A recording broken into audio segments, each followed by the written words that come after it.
it chapter by chapter, one bite at a time. So many adventures and mountains we can climb. Take it word for word, line by line, one bite at a time.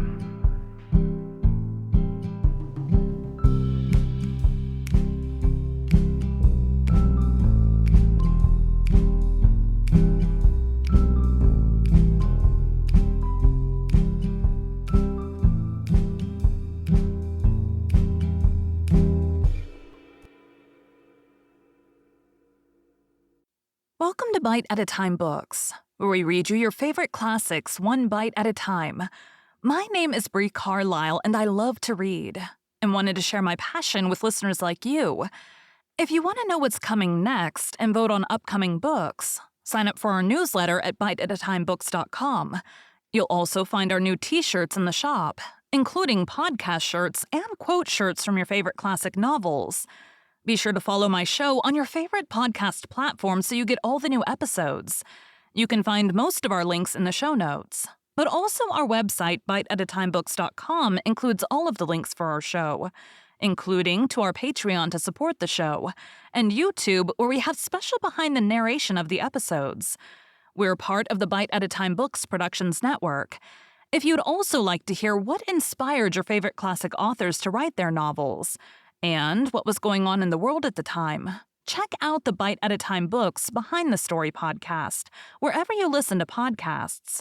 Please note, while we try to keep the text as close to the original as possible, some words have been changed to honor the marginalized communities who've identified the words as harmful, and to stay in alignment with Bite at a Time Books' brand values. Today we'll be continuing Little Women by Louisa May Alcott. 36. Beth's Secret.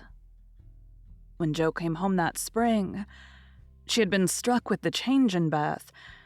No one spoke of it or seemed aware of it, for it had come too gradually to startle those who saw her daily. But to her eyes, sharpened by absence, it was very plain, and a heavy weight fell on Jo's heart as she saw her sister's face. It was no paler, and but little thinner than in the autumn, yet there was a strange, transparent look about it, as if the mortal was being slowly refined away, and the immortal shining through the frail flesh with an indescribably pathetic beauty. Jo saw and felt it, but said nothing at the time, and soon the first impression lost much of its power, for Beth seemed happy. No one appeared to doubt that she was better, and presently, in other cares, Jo for a time forgot her fear. But when Laurie was gone and peace prevailed again, the vague anxiety returned and haunted her.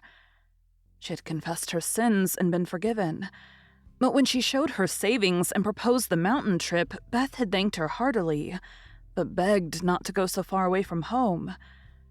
Another little visit to the seashore would suit her better, and as Grandma could not be prevailed upon to leave the babies, Jo took Beth down to the quiet place, where she could live much in the open air and let the fresh sea breezes blow a little color into her pale cheeks.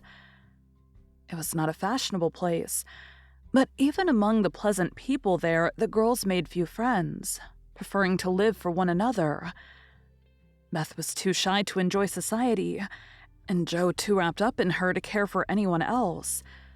So they were all in all to each other and came and went, quite unconscious of the interest they excited in those about them, who watched with sympathetic eyes the stronger sister and the feeble one, always together as if they felt instinctively that a long separation was not far away. They did feel it, yet neither spoke of it, for often between ourselves and those nearest and dearest to us there exists a reserve which is very hard to overcome. Jo felt as if a veil had fallen between her heart and Beth's, but when she put out her hand to lift it up, there seemed something sacred in the silence, and she waited for Beth to speak. She wondered and was thankful also that her parents did not seem to see what she saw, and during the quiet weeks, when the shadow grew so plain to her, she said nothing of it to those at home, believing that it would tell itself when Beth came back no better. She wondered still more if her sister really guessed the hard truth, and what thoughts were passing through her mind during the long hours when she lay on the warm rocks, with her head in Joe's lap, while the winds blew healthily over her and the sea made music at her feet. One day Beth told her. Joe thought she was asleep. She lay so still and, putting down her book, sat looking at her with wistful eyes, trying to see signs of hope in the faint color on Beth's cheeks. But she could not find enough to satisfy her, for the cheeks were very thin and the hands seemed too feeble to hold even the rosy little shells they had been gathering. It came to her then more bitterly than ever that Beth was slowly drifting away from her, and her arms instinctively tightened their hold upon the dearest treasure she possessed. For a minute her eyes were too dim for seeing, and when they cleared, Beth was looking up at her so tenderly that there was hardly any need for her to say, "Joe, dear, I'm glad you know it. I've tried to tell you, but I couldn't."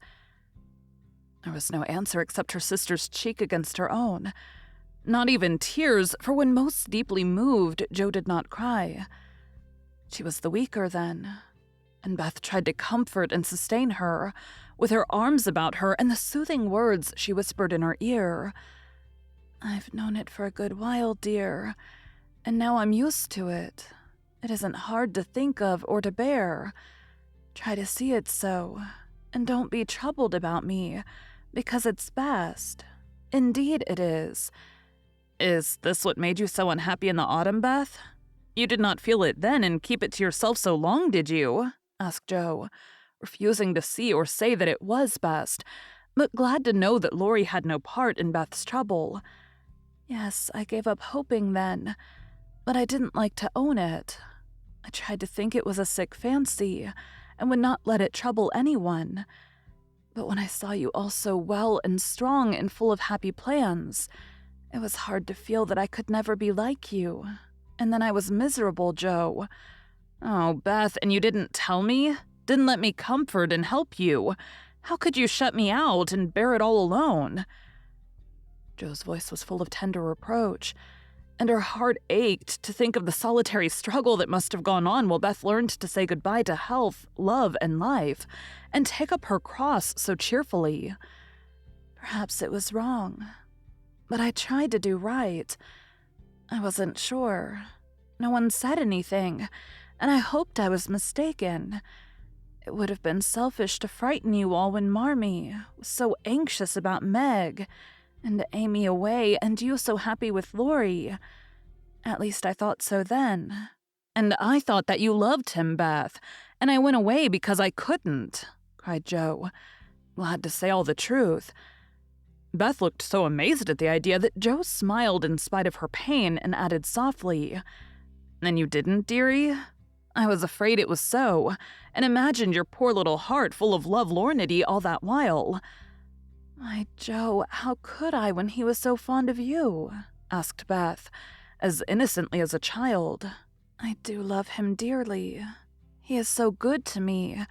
How can I help it? But he could never be anything to me but my brother. I hope he truly will be sometime." "Not through me," said Joe decidedly. "Amy is left for him, and they would suit excellently, but I have no heart for such things now. I don't care what becomes of anybody but you, Beth. You must get well." "I want to, oh so much. I try, but every day I lose a little, and feel more sure that I shall never gain it back. It's like the tide, Joe. When it turns, it goes slowly, but it can't be stopped." "It shall be stopped.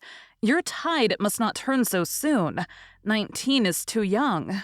Beth, I can't let you go. I'll work and pray and fight against it. I'll keep you in spite of everything. There must be ways. It can't be too late. God wouldn't be so cruel as to take you from me," cried poor Joe rebelliously, for her spirit was far less piously submissive than Beth's. Simple, sincere people seldom speak much of their piety. It shows itself in acts rather than in words, and has more influence than homilies or protestations. Beth could not reason upon or explain the faith that gave her courage and patience to give up life and cheerfully wait for death.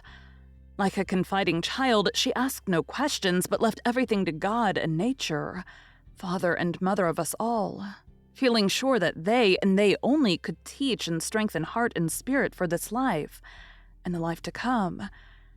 She did not rebuke Jo with saintly speeches, only loved her better for her passionate affection and clung more closely to the dear human love from which our Father never means us to be weaned, but through which he draws us closer to himself. She could not say, "I'm glad to go," for life was very sweet to her.